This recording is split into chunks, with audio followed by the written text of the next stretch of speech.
La idea de este tema no es revisar los síndromes coronarios, por si acaso, ¿no? Mire, porque eso lo van a ver ustedes en la parte de medicina, sino de poder ver las pruebas que ahorita se están teniendo a cabo. Algunas ya están eh, siendo efectivas, ¿no? Quizás todavía en nuestra patria, algunas de ellas no, y ver que hay una perspectiva mucho mayor todavía con respecto a estas pruebas que ya son moleculares, ¿no? Que eso ya se lo he comentado, creo que varias veces, es lo que ustedes van a recibir de acá a unos años, ¿no? Yo más o menos pienso entre 3 a 5 años que ya las pruebas moleculares estarán al día y que ustedes tienen que manejar eso, ¿no? De una manera mucho más evidente.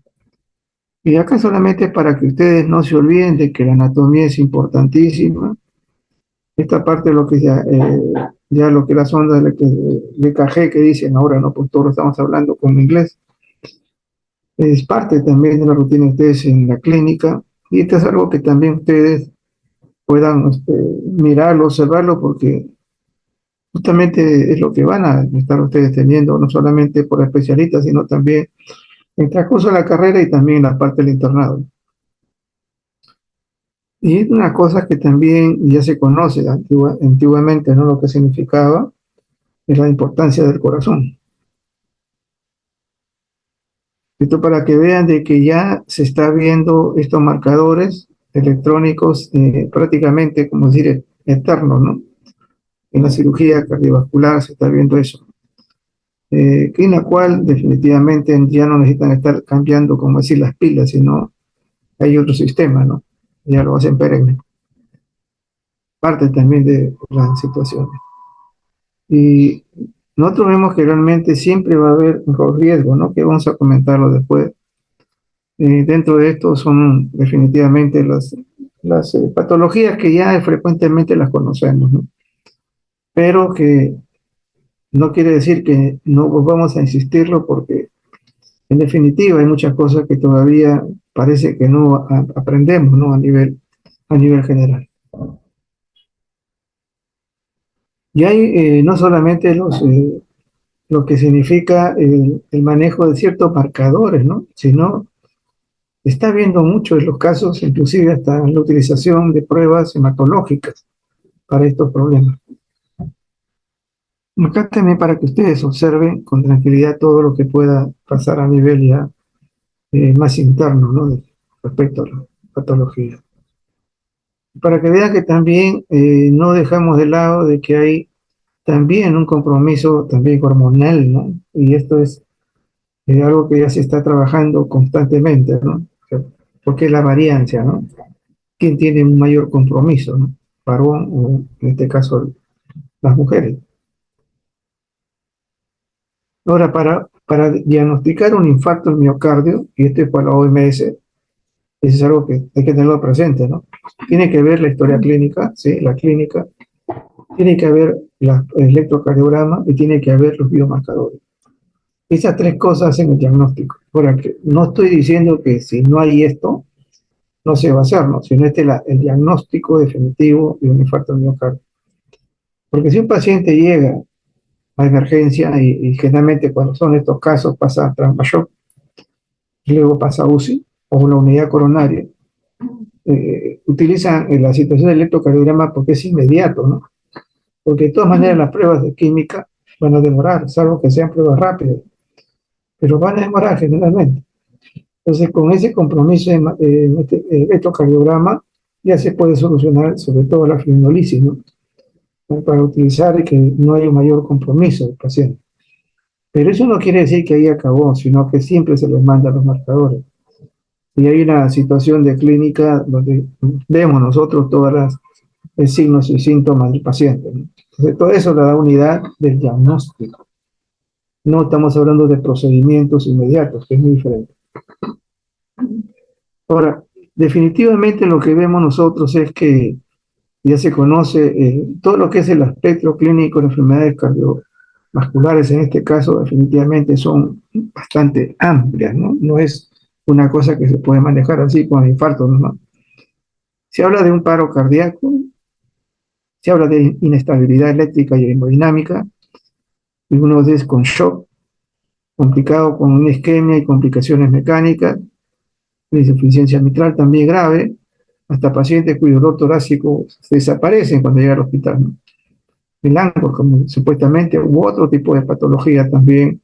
Y todo esto es como si vamos a ver síndrome coronario, definitivamente estaríamos hablando de bastante variedad de patologías, ¿no?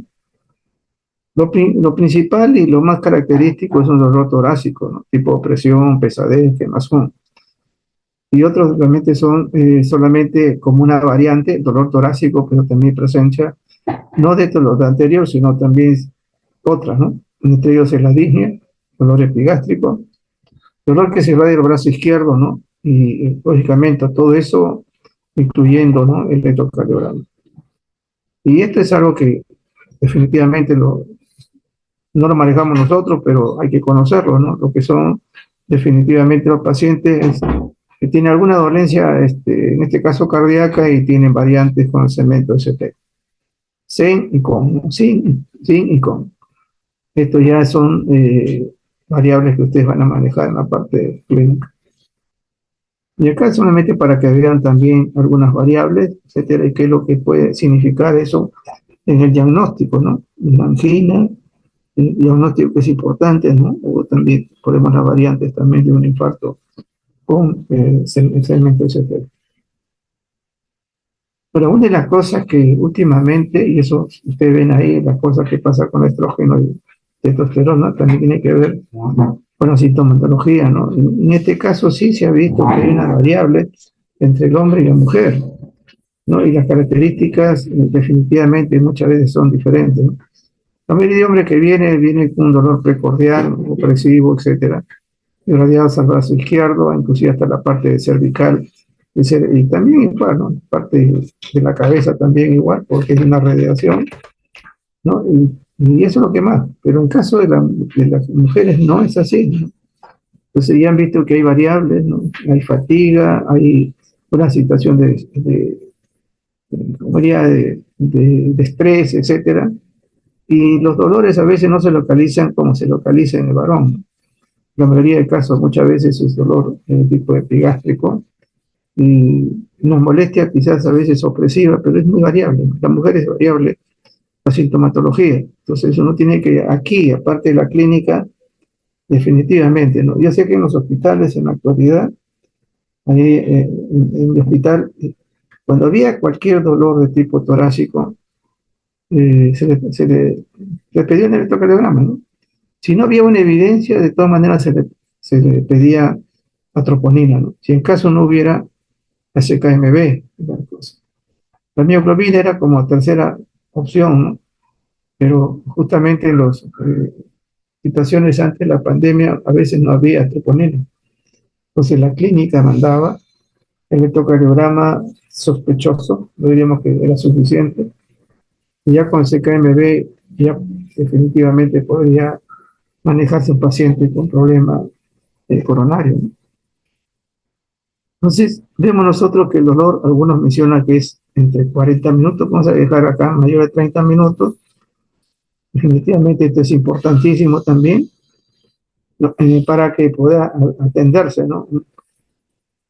Y el tiempo de diagnóstico de insulinólisis no debe ser menor. Si tenemos ya un dolor de 30 minutos, cuando haya un diagnóstico, ¿no es cierto? Sobre todo el AKG, EKG, hay que hacerle la intervención, en este caso, insulínica, y no debe pasar eso en el lapso de 30 minutos. 30 minutos acá más o menos sería una hora, ¿no?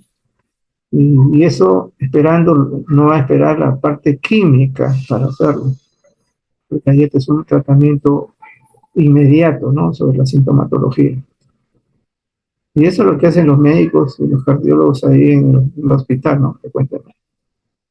Ahora, cuál es lo que está, no digo complicando, pero sí tratando de favorecer ciertos tipos de puntos, ¿no? De los laboratorios, sobre todo.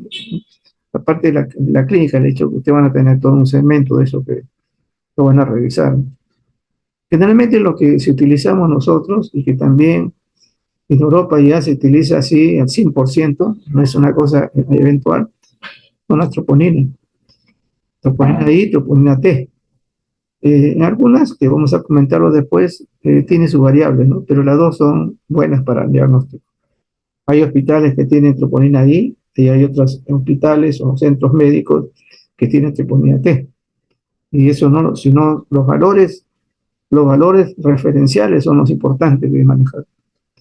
La otra que se está manejando ahorita ya con mayor evidencia también, no solamente en caso de insuficiencia, son los péptidos. También tenemos la paraglomona, péptidos natriuréticos y la proteína C, activa, ¿no? Pero ultra sensible, no la que es la común y silvestre que a veces utilizamos para hacer una reacción inflamatoria, ¿no? Sino es ultra sensible. Esto ya se sabe porque hay una respuesta inmunológica y esto significa una respuesta inflamatoria, ¿no? Que generalmente está abarcándose en lo que significan los ateromas. Pero hay otros biomarcadores y algunos de ellos ya se están utilizando como parte del diagnóstico, ¿no? Tenemos nosotros, inclusive algunas cosas, voy a marcando eso, algunos y otras cosas que también he podido por ahí averiguar, ¿no? Ustedes ven ahí, hay mielopirasa, ligando, interleuquinas, que sí, pina 18 estoy utilizando, el LDL, el sistema lípido, ICAN, albúmina modificada, glucógeno fosforilasa, troponinas ultrasensibles, porque antes utilizamos ITEN, ahora hay ultrasensibles, inclusive valores mucho más bajos. Y proteínas relacionadas con los ácidos grasos, proteínas asociadas también al embarazo, es lo que mencionan. Bueno, y vemos nosotros, en primer lugar, la parte del laboratorio, como yo les digo, ¿no? La parte más de lo que a nosotros nos interesa. En la mayoría de países, y eso inclusive hay el método global que está hablando ahí acerca de eso, Grace, cuando habla de extensión de riesgo, en 100%, solamente troponina. Y al inicio del cuadro, ¿no? O sea, es lo inicial. Ahora, puede agregarse otras cosas, sí, pero al inicio del cuadro es troponina, nada más. Y esto va a significar el diagnóstico y pronóstico también de las variables clínicas que hemos visto nosotros, ¿no? ANGOR, infarto de miocardio, paro cardíaco, etcétera. Y está muy relacionado, tanto esta aparición de la troponina y el EKG, bueno, vamos a mostrar una relación de, finalmente son altas muchas veces, vamos a una relación de mortalidad a corto plazo. O sea, las dos nos están indicando ya un riesgo de mortalidad al paciente. La troponina ultrasensible de la T como la I tienen una precisión diagnóstica comparable, eso es lo que se menciona, eso es lo que es importante, ¿no? Sino que la T se le considera que tiene mayor precisión pronóstica. Y quizás significa porque tiene más tiempo de permanencia, ¿no? Entonces, eso no puede ser así. Pero entonces vemos nosotros que las dos son buenas, pero una tiene precisión pronóstica. La que desaparece más cortamente es la I, la que permanece más tiempo es la T. Y se menciona que las determinaciones seriadas son útiles para detectar concentraciones pico. Y ahí van a ver realmente si estas pico significa pues los valores máximos que pueden obtenerse, ¿no? Y estratificar de esa manera el riesgo de pacientes con infarto de miocardio. Ahora, si estos no son valores muy altos, definitivamente a veces estamos pensando más en un ángulo u otro tipo de patología, ¿no? A veces no cardiológico. Pero si esto ya es bastante alto, definitivamente tiene que ver esa especificación de riesgo, ¿no? Hacia un infarto de miocardio. Cuando se ve, y esto también es una de las cosas que se ha visto, ¿no? Y tienen valores muy elevados de troponinas, es mayor riesgo de muerte. Son trabajos de investigaciones que se han hecho ya con multitud de pacientes. Otra cosa es, también dice, ¿no? Para ver el pronóstico, la gravedad del pronóstico de estos pacientes cardiópatas, que se le hace la troponina. Pero como muchas veces recuerden ustedes que hay un compromiso de tipo renal o hipertensivo, ¿qué se le está pidiendo? Se está pidiendo creatinina sérica y también, en este caso, todo lo que significa de filtración, ¿no? Entonces, ¿qué sucede? Que cuando ven que la concentración es tan elevada de esto, también es un mal pronóstico, ¿no es cierto?, en este paciente cardiópata. Entonces ya tenemos nosotros una relación no solamente de troponina, sino también de pruebas renales, porque la parte de síndrome renal, cardiorrenal, sí es importantísimo. Entonces, si hay cantidades por nivel alto, sí va a haber un mal pronóstico del paciente. Y probablemente mal pronóstico significa la muerte. La troponina, que normalmente se utiliza el 0.1 al 0.2 nanogramos por litro, es lo que se utiliza. Y tenemos una situación, no diría anecdótica, pero sí que lo vamos a recordar todo, por lo menos nosotros que hemos vivido muy cerca de esto, es lo que es el COVID-19, ¿no? Una troponina elevada, un COVID-19, grave, definitivamente. Y hemos visto esa situación en colegas nosotros, ¿no? Cuando la troponina sube y hay un compromiso, inclusive hasta posterior del cuadro del COVID, y hay compromisos que lo dejan a veces con arritmia, y se ha visto que hay una progresión de troponina definitivamente es grave, ¿no? Y algunos casos han fallecido también por eso. Podemos verlo en angina inestable, también en componentes elevados, en miocarditis aguda, y también en insuficiencia cardíaca congestiva, ¿no? O sea, no solamente el infarto, sino también, y esto se valora, pues, lo hemos mencionado, el electrocardiograma y la parte clínica.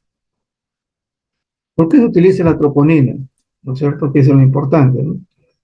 Rapidez, disponibilidad, sensibilidad, cardioespecificidad y capacidad de predecir el riesgo cardiovascular. Y es útil, definitivamente, para establecer una terapéutica inmediata. Otra de las pruebas que ya se está haciendo rutina y en otros países es bastante marcado también, son los biomarcadores, lo que se llama, no sé por qué se ve así feo, a ver, ok, son los péptidos natriuréticos, en general, ¿no? Yo siempre digo péptidos natriuréticos, ¿no? Para no decir el PPN o TNP, ProBNP, no, sino péptidos natriuréticos. Son antagonistas naturales del sistema renino-angiotensina-aldosterona, ¿no? Y del sistema nervioso simpático, por eso que hay compromiso, porque también esto se produce a nivel cerebral. Pero esta parte que corresponde netamente cardíaco. O sea, aumentan estos niveles definitivamente cuando hay como dice, un estiramiento mecánico de las cavidades, ¿no? Una insuficiencia, ¿no? O sea, esto se dice, según los que han estudiado, dice que este es un mecanismo de defensa y para poder compensar los efectos, ¿no?, en este caso la insuficiencia cardíaca, ¿no? O sea, pero de todas maneras es un diagnóstico esta patología, ¿no? Igual, si se agregan, por eso dice, ¿no?, la información pronóstica adicional a la troponina, y esto se agrega, definitivamente es riesgo de muerte. También puede estar en una insuficiencia cardíaca congestiva y también una falla, ¿no es cierto?, en este caso aguda. Entonces, no hay una irrelación, ¿no?, sino también esto es algo que tienen que ustedes tenerlo presente cuando hay estos elementos que definitivamente son de alto riesgo en los pacientes críticos. Y lo que se menciona, lógicamente, aparte de ese estiramiento que llamaban, es el estrés hemodinámico en la insuficiencia cardíaca. Ustedes ven que no solamente son uno, por eso que no vamos a mencionar tantas cosas, ¿no? Péptidos atriales, eso que serán péptidos ventriculares, péptidos también CP, tipo CP, etcétera, en un nivel vascular, urodilatina, también es otro natriurético, todos tienen lo mismo, sino que en diferentes lugares se puede decir, ¿no?, pero es el mismo componente. Entonces, el sistema es contra el sistema de renina-angiotensina-aldosterona. Y diremos nosotros presión y los elementos hidroelectrolíticos. Lo importante de aquí es, definitivamente, es que es un pronóstico, es un diagnóstico y es una prevención con respecto al proceso de si está junto a la troponina, definitivamente un alto riesgo. Es un pronóstico de la enfermedad. Están los valores para que podamos tenerlos presentes. Y lo que se han visto también, y es una de las cosas que también deben tener presente, que los valores no son a veces en pacientes jóvenes para todo, ¿no? Y ya en Estados Unidos y Europa se está trabajando acá en Colombia se también está trabajando con valores referentes, pacientes sanos, pacientes críticos y pacientes geriátricos.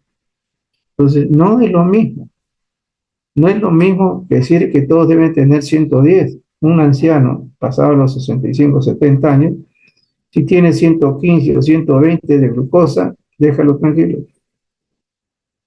Se ha visto que también esta situación de mejorar hacia la normalidad, que es paciente joven, es un problema. Igual sucede en pacientes críticos. No podemos decir, hoy tiene 130, hay que bajarle a 110 si el paciente mayor compromiso de gravedad, en este caso mortalidad. Y es para que vean nosotros, ¿ven? En estos casos, que sube en estos natriuréticos en pacientes, sobre todo mayores de 75 años, ¿no? Porque en su corazón, pues no es lo mismo de un joven. Entonces hay una situación de estiramiento y esto va a provocar un mayor aumento. Pero estos son valores referenciales que se tienen y hay que respetarlos, ¿no? Entonces, y lo que vemos nosotros en lo que es aspecto natriurético, como ya se menciona ahí, inactividad normalmente, activa normalmente, etcétera, vida media, importante, pero lo interesante nos valora esa contractibilidad, en este caso de las cavidades, ¿no? Y nos está viendo el pronóstico, también si está junto a otros elementos, digamos. La proteína C reactiva de alta sensibilidad, no estamos hablando de la proteína que utilizamos en laboratorio, ¿no? Ellos son de látex, sino de alta sensibilidad, se maneja en otro tipo de equipo. Es un reactante de fase aguda, fíjese por características. Está producido en el hígado como respuesta a la citoquina, eso también se conoce. Interleuquina 6, interleuquina 1, factor necrosis tumoral. Y esto se libera en la fase aguda de procesos inflamatorios. Y cuando han visto, y yo recuerdo esto cuando apareció, ya pasó más de 10 años, y todos casi los problemas cardíacos los pedían proteína C reactiva, de alto valor, ¿no es cierto? El valor de referencia tiene menos de 1 miligramo por litro. Se eleva, enfermedades cardiovasculares pueden elevarse, dice, hasta 100 veces, ¿no? Las primeras 24 o 48 horas. Y puede mantenerse elevado por varios días. ¿Por qué? Porque hay un compromiso y hay una ruptura, hay un cuadro inflamatorio bastante marcado en estos casos. Y vemos nosotros que definitivamente, por más que haya un grado bajo en los niveles, pero hay una presentación persistente, hay que ver ese compromiso que puede tener a la arteriosclerosis. Y esto va a significar pues, enfermedad cardiovascular. Entonces, no solamente es, tiene, por decirlo, estamos hablando ahí, valores de, tiene 2 miligramos, ¿no? O tiene con la justa 1.1 y persiste en 1.1. Si es un paciente que tiene ya antecedentes, hay que tener cuidado con esos pacientes, ¿no? Porque está persistiendo niveles altos de proteína C reactiva y puede en cualquier momento hacer fracturas de problemas no solamente arteriosclerosis, sino también de la rotura del ateroma. Se conoce que la proteína C reactiva es un predictor, definitivamente. Antes de, en una de las clases que van a tener en práctica se van a dar cuenta que esto es importante, ¿no? Antes del infarto, antes de, predictor, dice, es el riesgo de desarrollar enfermedad cardiovascular en personas aparentemente sanas. Pues imagínense. Pero recuerden ustedes que ya se conoce 15 años, 20 años, 30 años, ya hay presencia de pequeñas ateromas. Ya lógicamente cuando los pacientes pasan de la edad pues, media, ya hay presencia de ateroma. Entonces, no es solamente una situación de ancianos, sino de todos. Y estos pacientes generalmente jóvenes, ¿no? Que tengan un promedio así de mediana edad, nunca han tenido problemas cardíacos, ¿no? Pero comienzan a tener elevación de la proteína C reactiva. Está alertando que puede tener un problema cardiovascular, puede tener un ACV, un infarto, etcétera, puede tener hasta una muerte súbita, enfermedad arterial periférica, etcétera, a pesar, miren, a pesar de que su colesterol está normal. ¿Cuál es la importancia? Porque ya hay una lesión a nivel vascular, tipo inflamatorio, ¿no es cierto? y que esto también puede hacer un desprendimiento, un trombo, y ese es el asunto. A pesar de que el golpe está normal, es un predictor. Hay algunas consideraciones, ¿no? Un PCR en pacientes con patología, en este caso cardiopatología o patología congénita, definitivamente es un estado grave, o sea, funcional, ¿no? Y la capacidad, inclusive, para tener otro tipo de eh, situaciones físicas, ¿no? Hay una mayor riesgo de muerte y una mayor hospitalización, vía de hospitalización por enfermedad cardiovascular. Entonces, los pacientes que tienen un problema de cardiopatía congénita con PCR elevado, hay que hacer el seguimiento. ¿Qué más se ha visto en los lípidos? ¿No? PCR con lípido alto, ¿qué cosa pasa? Y eso ya se conoce, ¿no? Hay una activación de complemento y hay un daño tisular. Eso ya se sabe. Si está el complemento, hay daño. Cualquier lugar, hay complemento, hay daño. Entonces, esto significa que a nivel, nos está avisando, ¿no? Que a pesar de que en algunos casos el colesterol no tiene nada que ver, de todas maneras, ya se conoce en el proceso de los años, un PCR alto puede ser alto mínimo, pero comienza a tener ese LDL, una carga de triglicéridos, no solamente colesterol, sino triglicéridos, ¿no es cierto? El colesterol también elevado va a activar el complemento, va a haber daño y desarrollo de un daño tisular, en este caso tipo vascular. El PCR también está resonado a la gina inestable, y eso es lo que por eso se menciona, necrosis miocárdica junto al interleucina 6. Solamente para que vean, ¿no? Porque recuerden también que en los procesos infecciosos, inflamatorios está presente, una de ellas característica también es el VIH. Que hay otros elementos de laboratorio, ¿no? Se conoce así como región media del péptido proadrenomedulina. Eso es lo que se hace. Y esto es un biomarcador ampliamente distribuido en los tejidos, ¿no? Aumenta cuando insuficiencia cardíaca y cuyo curso clínico está asociado siempre a una disnea, ¿no? Igualmente aparece en la hipertensión arterial y enfermedades crónicas. Entonces, si uno se pone a mirar, ¿y cuáles enfermedades crónicas que tenemos? Generalmente ustedes saben la diabetes, ¿no es cierto? Una de ellas. O otro tipo de enfermedad, pero por lo menos desconocido, ¿no? Entonces, si hay hipertensión, tenemos esto, también se está viendo manejo de este biomarcador que está anunciándonos un cuadro de tipo cardíaco. Y ahí lo menciona, ¿no? Esta media, cuando hay una correlación, ¿no? De empeoramiento de la función sistólica, ¿no es cierto? Y el aumento de las presiones arteriales pulmonares y función diastólica. O sea, hay un compromiso cardiorrespiratorio cuando esto está subiendo. Y esto uno tiene que mirarlo en estos pacientes que ya tienen un antecedente siempre, ¿no? El factor 15 de diferenciación del crecimiento también es un factor de diferenciación del crecimiento, en este caso, ahí está, número 15, es una citocina secretada por macrófagos y cardiomiocitos. ¿Por qué? El estrés oxidativo y la inflamación. PCR, región esta, y el factor, ya nos están hablando de un compromiso tipo vascular. Proteína de unión a ácidos grasos de tipo cardíaco. Es una principal isoforma cardíaca altamente específica para el miocardio. Es mucho mejor que la mioglobina.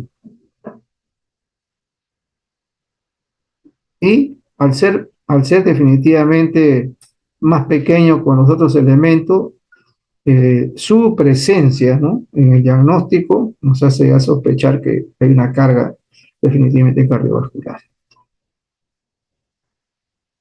Mencionarle, ¿no? Todavía muchos de estos elementos están para estandarizarse, ¿no? La última es la copeptina, que ahorita definitivamente los trabajos están mencionando también como un pronóstico de un infarto, un daño tipo vascular, pero todavía no hay datos mayores, ¿no? En este caso, este trabajo de investigación generalmente utilizan animales pero esto ya se está viendo, que esta forma de presentación de estos biomarcadores son importantes y van a ser importantes en el transcurso de los años que se está diciendo. Ahora, estos son quizás algunos de los tantos biomarcadores que están apareciendo para prever, ¿no es cierto? Anunciar el daño vascular y probable ya daño, en este caso, un infarto al miocardio o una lesión de insuficiencia. Eso ya definitivamente se está viendo de esa manera. Hay bastantes trabajos. El problema es que todavía no hay una estandarización de los criterios y métodos, ¿no? Pero eso van a utilizarse dentro de poco. La CKMB, en este caso, la que tenían, que es más importante, tenemos la total, y tenemos el CKMB, están ahí los valores, promedio, porque cada laboratorio tiene su manera de hacer las cosas. ¿Cuál es la importancia de acá? Esto lo tienen que leer de todas maneras ustedes. La importancia de la utilización del CKMB es la utilidad en el reinfarto, en los mayores. Paciente que después de 2 o 3 días comienza otra vez a tener dolores, se puede utilizarlo, porque a las 48 horas ya no está. Entonces, si esto pasa a las 48 horas y aumenta, es porque hay un reinfarto. Entonces, es la utilidad, en este caso, de la creatinina fosfato, la creatinina, sobre todo las MB. Hay algunas condiciones también acá, lo que se llama el índice no relativo, de lo que también es importante. Y esto, a veces les comento esto, esto no lo hemos manejado nosotros, ¿sí? Esto ya lo han hecho los cardiólogos, ¿no? Han comenzado a revisar. Y recuerden que en la medicina, y ustedes mismo lo tienen, van a tener, cuando estábamos nosotros haciendo la rotación hasta de pediatría, teníamos que estar con nuestra calculadora para ver el volumen, cuándo se va a dar, etcétera. Y eso, juntando la parte, igual que el AQI, que se menciona, cuando AQI es grave, no, moderno, etcétera, estamos hablando, pues, de una situación más matemática, ¿no? Pero que esto lo han valorado los clínicos mismos, utilizando pruebas, ¿no?, de laboratorio. Y ese es el trabajo en conjunto que se tiene que ver siempre. Hay algunas situaciones que definitivamente también tenemos que dar cuenta. Yo te lo digo porque a veces cardiólogos que a veces he conversado con ellos me dicen, mira, el CK está elevado, no le hagas caso. Me dice. No le hagas caso. Puede ser muscular, recuerda que ya la edad tiene ese tipo. Entonces uno tiene que darse cuenta que debe haber clínica, un electrocardiograma, esto entonces para determinar. Pero si hay troponina, que en el 100% lo quiere, definitivamente ya es un cuadro cardiovascular. Se puede ver, ¿no?, que hay normal en todas estas patologías, inclusive hasta procedimientos, ¿no? Y eso hay que tener en cuenta también cuando se realice, ¿no? Imagínense que ustedes como cardiólogos están haciendo algún trabajo de diagnóstico, una angiografía, etcétera, te pide un CKM, está elevadísimo, tengo un infarto, no necesariamente es así, no necesariamente. Otro biomarcador es la mioglobina, es una hemoproteína del músculo, definitivamente. También es un marcador temprano del infarto al miocardio. El valor de referencia lo tienen acá, y este, según lo que se menciona, igual que la CKMB, algunos mencionan que este es mucho más precoz, ¿no? Algunos dicen que no, algunos dicen un poco una hora más. O sea, si uno se da cuenta a veces la variable que hay en laboratorios es algo que a veces nos confunde, ¿no? Pero si consideramos, en la mayoría de casos, sí es un marcador más precoz, ¿no? Menos tiempo. Alcanza los niveles de diagnóstico a las 3 horas, un pico máximo de 6 a 12 horas, y a las 24, antes era 48, ¿no es cierto? Este es de menos horas, o sea, un día menos. Entonces también, ¿no?, tiene un alto valor predictivo también, ¿no? Si no aparece entonces supuestamente no hay IMA en estas primeras horas. En este caso, por la aparición precoz. No porque nos está diciendo que no debe haber, pero en ese momento, predictor negativo. No tiene IMA, tiene cualquier otra cosa. Pero en el transcurso puede aparecer, ¿no es cierto? Entonces es interesante también tenerlo. ¿Qué más se utiliza esta mioglobina? Igual que el CKMB en el reinfarto, por el tiempo corto.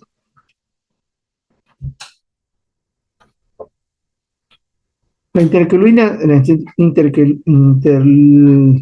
leucinas, interleuquinas que ya se comenta mucho con respecto al COVID, entonces ya se ha visto la importancia, ¿no? A todo nivel han comenzado, prácticamente ahora se pide, y se conoce realmente, ¿no? A pesar de que que aparecen en múltiples, ¿no? Células, ¿no? Hasta los adipocitos. Por esa razón que la parte, cuando nosotros vemos adipocitos, estamos hablando de pacientes sobrepeso, obesos, hay un riesgo, una inflamación crónica va a provocar daño en el tejido a la larga, ¿no? Y algunos son inclusive hasta propensos al cáncer. Estimula la secreción en este caso, proteína de los macrófagos. Hay proliferación de células musculares, lisas, endotelio, vascular también. Es una principal citocina procoagulante, ¿no? Amplía la cascada inflamatoria. Ese es el riesgo, ¿no es cierto? No solamente inflama PCR, sino también este compromiso hace mayor evidencia de una. Y definitivamente también se dice, interviene directamente en el proceso aterotrombótico. Estimula la producción de PCR. Esa es otra de las características, ¿no? Si aumenta el PCR, aumenta el interleuquina, es el que va a empezar el estímulo del PCR. PCR inflamatón, interleuquina inflamación, daño, pues, definitivamente. Y si se agrega el complemento, lesión o necrosis.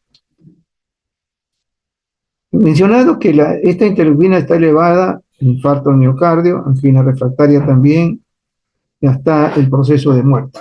Todo este lado está aumentado, por eso que se está utilizando también con los valores que ustedes mencionan acá, el picogramo. Y no solamente son ellos, no sé, hay otras también interleuquinas, pero la C es la más importante. ¿Sí? La interleuquina está englobada en muchas patologías, hasta las patologías autoinmunes. Esta es otra de las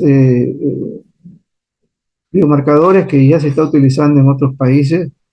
Y lo que es importante, ¿no? Se libera de 2 a 4 horas después de la iniciada la isquemia miocárdica, ¿no es cierto? Y regresa a valores normales después 1 o 2 días. O sea, casi semejante a la tanta mioglobina como el CKMB.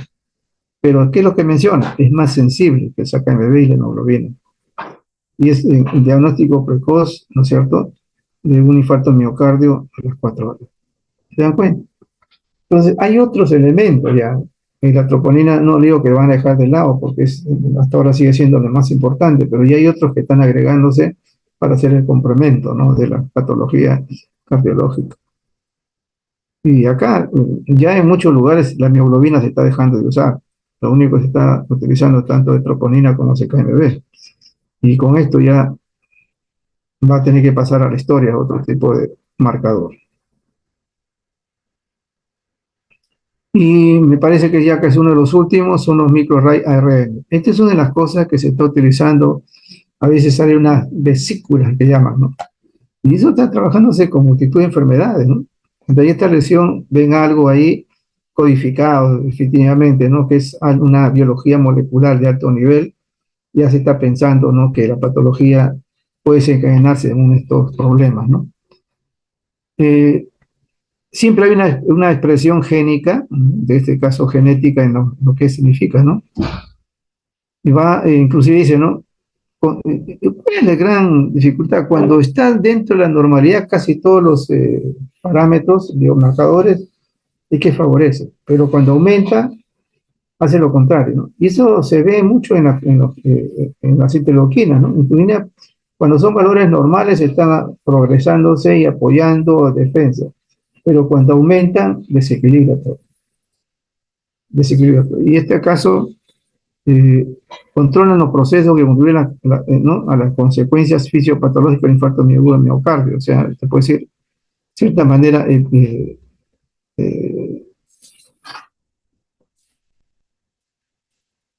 están dentro de ese proceso, aunque todavía, como se dice, no se mantiene ahí, pero de todas maneras en el proceso general, cuando hay infarto miocardio, ya significa que esto es importantísimo tenerlo presente. ¿Qué cosa lo que marco siempre marco lo que es interesante que lo debe conocer, ¿no? Puede promover Y ahí dice, pues, promueven, ese es el razón, o inhiben. Por eso hay una cosa que realmente es todo y depende de las cantidades. Por eso decía, puede ser bueno como puede ser malo. Ahí menciona, ¿no? Puede promover o inhibir la muerte de los cardiomiocitos y también regular la neurovascularización post-isquémica.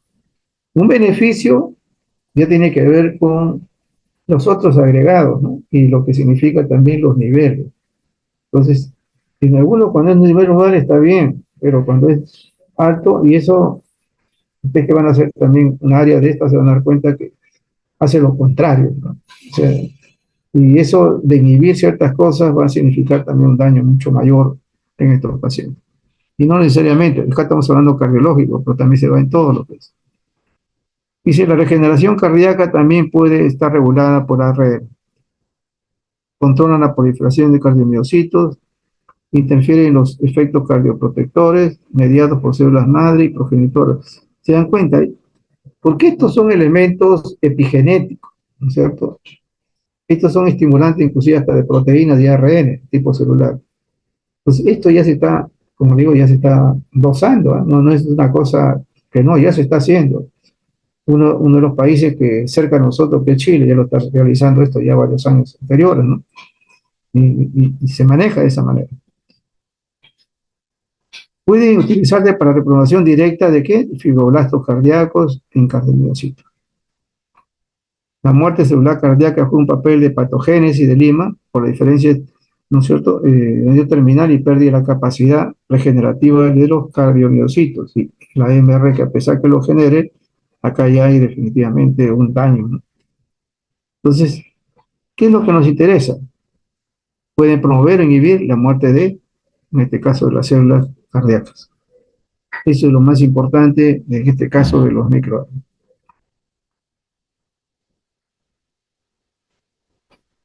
Cuando hablamos de expresar, siempre dice, ¿no? Al comienzo decía, ¿qué cosa? ¿Por qué dicen expresar? ¿No? Significa que lo ha cogido, pues, ¿no? Ahí está, presente, es como una señal.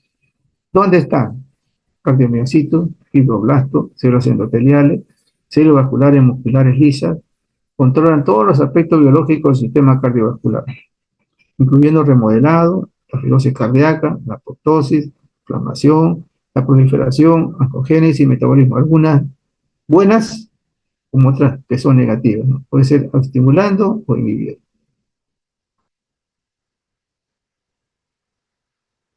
Y ahí se dice, ¿no? Tras la lesión, valor diagnóstico para predecir el IMA.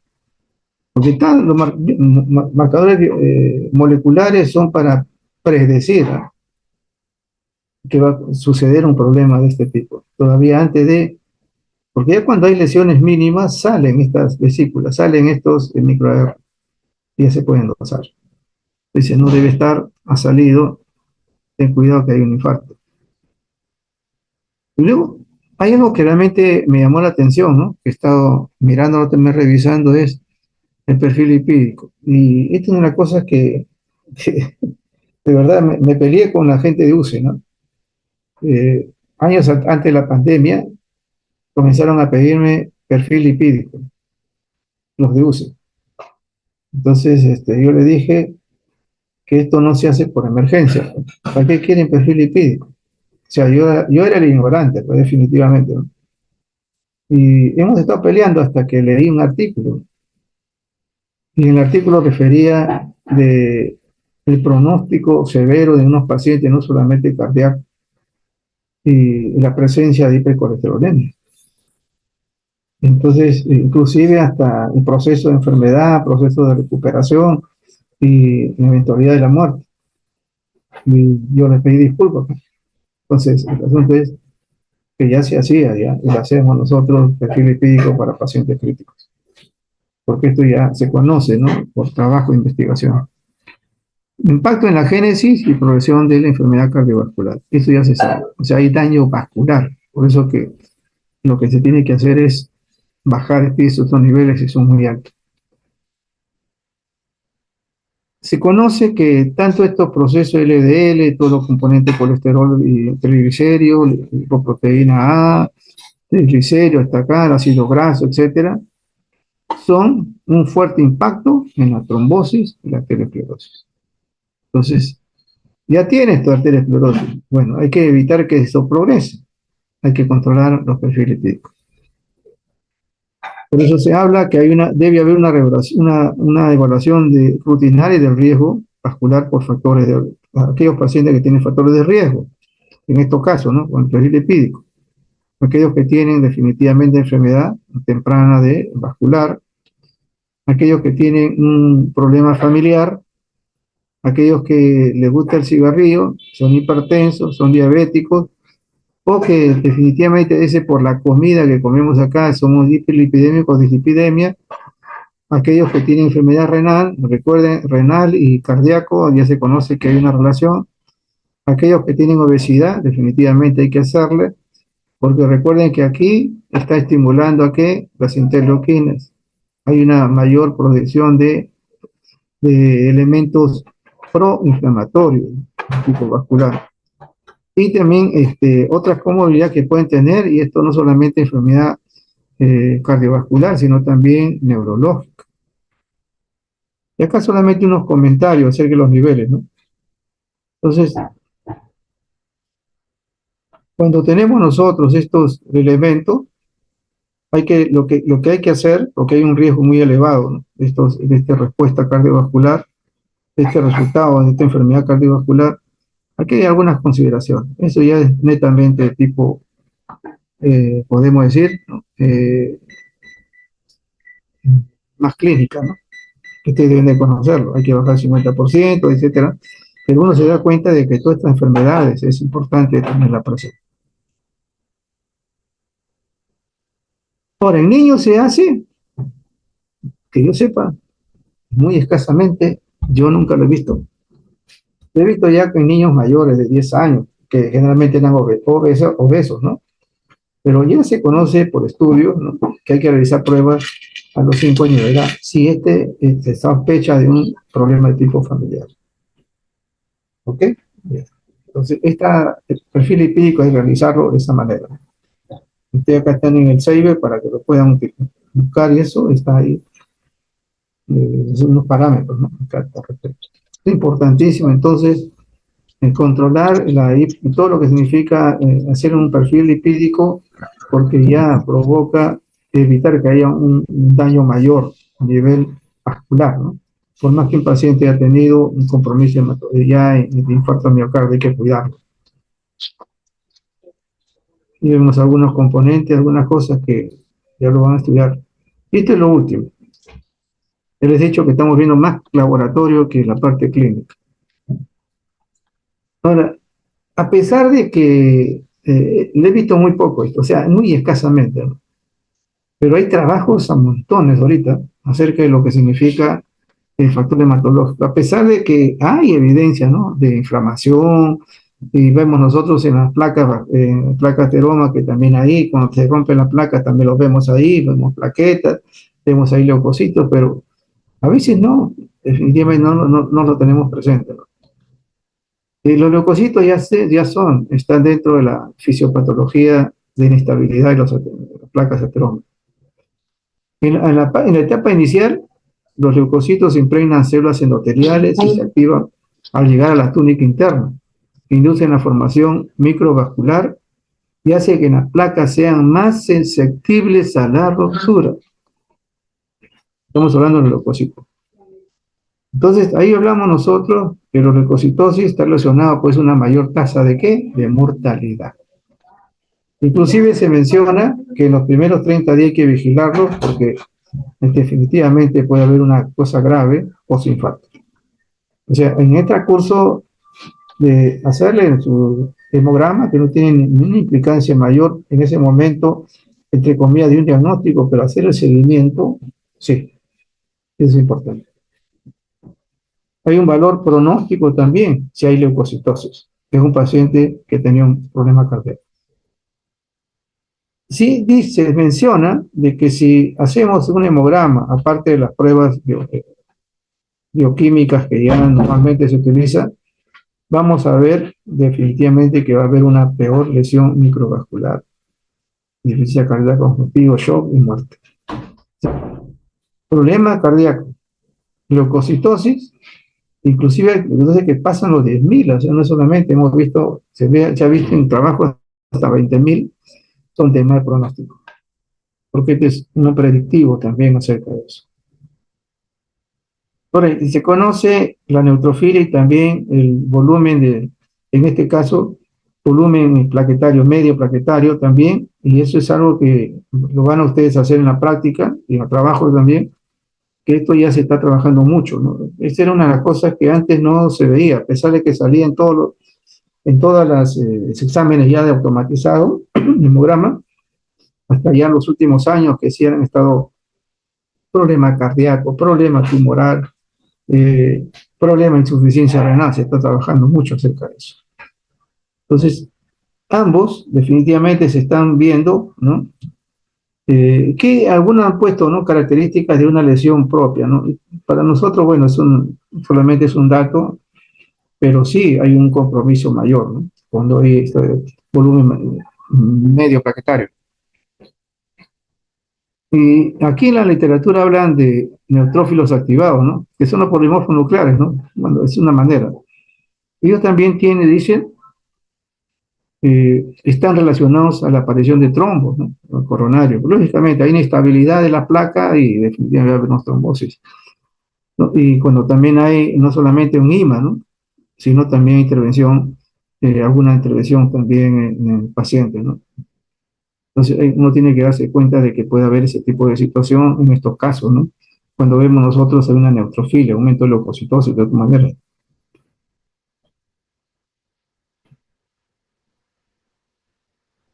Hay una cosa que también me llamó la atención cuando hablaban de trampas extracelulares del neutrófilo, ¿no? Así lo han puesto. Son una especie de fibras, ¿no?, proinflamatorias que atrapan, ¿qué?, leucocitos, y pueden también propagar las trombosis, ¿no?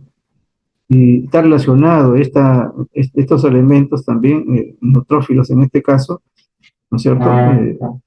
Y el tamaño también del infarto, ¿no? En este caso también. Eso es un trabajo de investigación que se han hecho últimamente.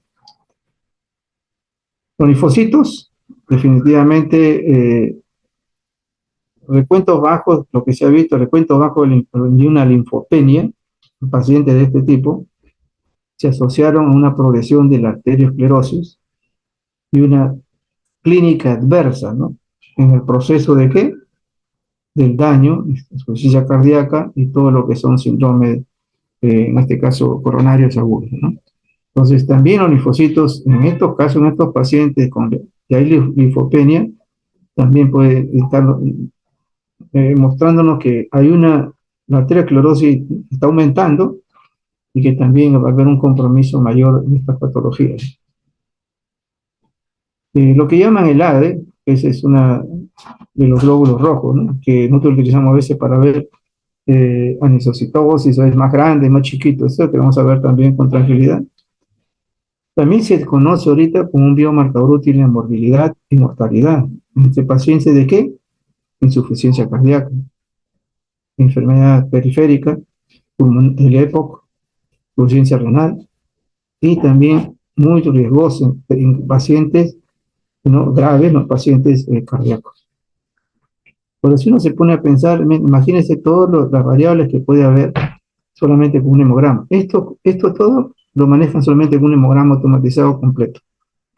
Entonces, uno hay que revisarlo. Por eso la idea nuestra es que ustedes sepan interpretar los exámenes, porque ustedes pueden valorar, predecir y también predecir las cosas y prevenir un cuadro mucho más grave.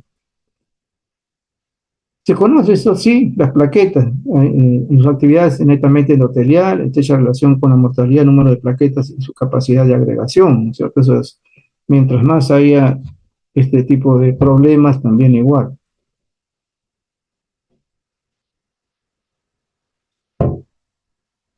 Y esto también lo sabemos, ¿no es cierto? Las plaquetas clave en la fisiopatología del síndrome coronario.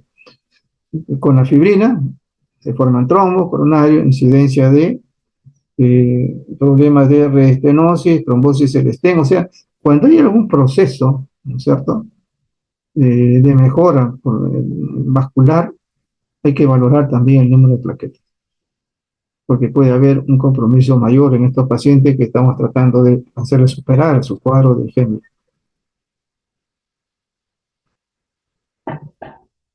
Tanto el medio plaquetario como en este caso lo que he puesto acá, pero se corresponde a los glóbulos blancos, son marcadores importantes, dice, ¿no? Para enfermedades de todo el tipo trombóticas. Nunca un examen, así sea hematológico, una de las pruebas no va a ser el diagnóstico, siempre hay que hacer la relación. La relación en el ADE con volumen medio plaquetario con las plaquetas, eso es importante tener, no es un solo examen. Pero por eso que en un hemograma completo podemos valorar aquí, juntando, ¿no? Cómo está la leucocitosis, cómo está la linfopenia, cómo están los neutrófilos, en qué momento le he tomado, etcétera, cómo están los valores del ADE, cómo están los valores de volumen medio plaquetario. Hacemos toda esa unidad, entonces podemos hacer un previo diagnóstico de esta paciente. Y terminamos con dos cosas, ¿no? Que definitivamente ahora se ven mucho estas causas. Entonces, tiene muerte súbita, que tiene que ver por la causa mayor es fibrilación ventricular. Aquí, por ejemplo, ¿qué se conoce? Menores de 35, la más que dice no causa más común de muerte súbita es una arritmia. Estamos hablando de la edad. Pacientes de nacimiento hasta los 13 años, la causa principal es anomalía congénita. Paciente de 14 a 24 años, causa una hipertrofia, hay arritmia, ¿sí? Pues en este caso hay arritmia, ¿no es cierto? Hay una miopatía rítmica, anomalías coronarias congénitas, problemas cardiopatías, miocarditis, etc. Entonces hay una clarificación clínica que está hablando acerca de esta muerte súbita. Ahora, ahí vemos nosotros alguna ayuda, ¿no? Pero ojo, como muerte súbita no se le va a hacer todas estas pruebas, sino estas son antes de esa situación. ¿Qué se utiliza frecuentemente? Recuerden que también la muerte súbita es también por consumo de drogas. Ese también puede haber eso. ¿Qué se pide previo a esto, no? El paciente que tiene sospecha por alguna razón. Y debería hacerse, ¿no? Por ejemplo, aquellos que hay jugadores de fútbol y algunos que han estado en actividades bastante fuertes, han caído, algunos han fallecido, otros no. A todos los jugadores deberían hacerse un péptido natriurético. Hoy tiene que ver con la parte mecánica, ¿no? Que eso a veces sucede con el problema. En España ya más de 10 años se hace a los escolares. Desde primaria se le hace electrocardiograma. Y han visto que el 2% de este monto de escolares han habido problemas de tipo cardíaco. Entonces la sospecha que puede llegar a la adolescencia, que no haga cierto tipo de actividades de fuerza física. También se ha visto que hay que vigilar los niveles de calcio, de fósforo, o sea, la parte electrolítica, porque también esto afecta, ¿no? En este caso, la repolarización. Y lo que se ha visto en la mayoría de casos también, pacientes que han tenido esto, se le han hecho estudio genético, estos son los genes que están definitivamente anómalos, se puede decir. Igual perfil lipídico, y hemos visto que el perfil lipídico es importantísimo, no necesariamente es un paciente, ¿no es cierto?, que nunca ha tenido problemas cardíacos, pero ya tiene el perfil lipídico, si es obeso, si es diabético, si es hipertenso, ya hay una relación que puede desencadenar también un trombo, ¿no? Toxicológico, hemos visto que acá la causa puede ser este tipo. Y la otra, creo que es la última, me parece, la isquemia miocárdica, ¿no? Es un infarto silente. Generalmente y vamos a ver esto, ¿no? Porque esto es lo importante. ¿Quiénes son que hay que vigilar este tipo ¿no? de elementos de isquemia miocárdica, etcétera, todos esos elementos que es la clasificación también, ¿no? Diabetes, dislipidemia, que está prácticamente en todo, es frecuentemente el sexo masculino, es generalmente personas sobrepeso, obesidad, que ya han tenido antecedentes familiares o de tipo personal, que son hipertensos, que generalmente, no necesariamente puede ser por problema familiar, pero hemos visto nosotros que a veces persisten algunos niveles altos de colesterolemia, ¿no? Y uno de la familia, si fueran todos, diríamos, es una enfermedad familiar. Acá es el sedentarismo, ¿no? Es una de las cosas también. Y si ha tenido un ataque previo, hay que cuidarlo, o ha tenido una cirugía, hay que cuidarlo. Tabaco, y si ha tenido también un cuadro de ACV. Entonces, el infarto silente, generalmente, la mayoría de casos son por estos antecedentes, ¿no? Y uno de los casos es varón, diabético y anciano, es un problema. Porque en el anciano no se es diferente el infarto al miocardio. Un mareo, cansancio, no tiene dolor opresivo, hasta cierto tipo de náuseas. Pero ya hay antecedentes, ¿no es cierto? Hay antecedentes eh, de estas patologías y uno tiene que vigilar la parte cardiológica. Aquí están, solamente resumiendo lo que se puede pedir, ¿no? En este caso, ¿no? Marcadores cardíacos, de todas maneras, la troponina, tenemos que pedirle porque... Y eso se ha visto, y esto los cardiólogos me comentaban, ¿no? Decía, este joven ha tenido, y luego de que ha tenido troponina que no era muy alta, ¿no? Pero había. El electrocardiograma ve que había pues unas lesiones, ¿no es cierto? Ya cuando lo han hecho los otros estudios han visto que había tenido un microinfarto de paciente a riesgo. ¿Y qué fue? Un control, nada más. Y este control tiene que hacerse en esos pacientes, ¿ok? Perfil lipídico, hemoglobina glicosilada, estamos hablando de... Porque muchas veces estos pacientes con problemas de diabetes pues no siguen el tratamiento, ¿no? Y con la hemoglobina podemos tener una historia de 3 meses, ¿no? Urea creatinina porque se ha visto que si tiene también creatinina elevada, es un paciente que puede tener también, ¿no es cierto?, problemas de infarto, ¿sí? Sobre todo aquellos pacientes. ¿Por qué? Riñón, corazón, una unidad. Un hemograma, como hemos visto ahí nosotros, para identificar si hay alguna alteración, leucocitosis, neutrofilia, linfopenia y los variantes de ADE y también del volumen plaquetario medio. Un examen de orina, vamos a verlo, porque si puede haber lesiones renales, vamos a ver ahí, como ustedes han hecho en la parte práctica, ¿no es cierto? No solamente leucocitos, sino proteínas, y vemos nosotros cilindros abajo, estamos hablando que hay un problema de tipo renal. La concentración y densidad, la densidad, ¿no es cierto? Glucosuria. Ajá. Entonces, importantísimo hacerlo. Luego hay otras cosas, ¿no? Cuando ya el cardiólogo quiere hacer las pruebas especiales, ¿no? Es una situación muy particular.